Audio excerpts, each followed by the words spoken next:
Hi everyone, welcome back to Tech It's Simple. In today's episode, I'm going to be showing you how to log into your HODL application.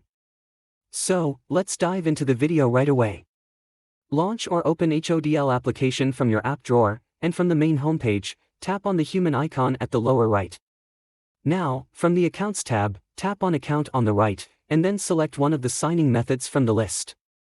You will need to choose the same option that you chose while signing up for HODL. Since I signed up using email, I'm going to have to choose the same option over here as well.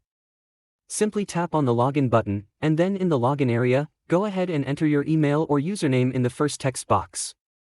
Make sure to enter the credentials that are correct and associated with your account. Once you are done, on the next field, type in your password associated with your account as well. If you don't remember your password, tap on the Forgot Password link and follow through the prompts. Once you are done typing in the correct credentials, tap Login, and you will be logged into your account. So, that's how easily you can sign into HODL within a few minutes. If you found the video to be helpful, go ahead and give us a thumbs up. Don't forget to subscribe to the channel by hitting that subscribe button. Press the bell icon so that you'll never miss another upcoming upload from us. I will be back again with the next tutorial episode. Thank you for watching.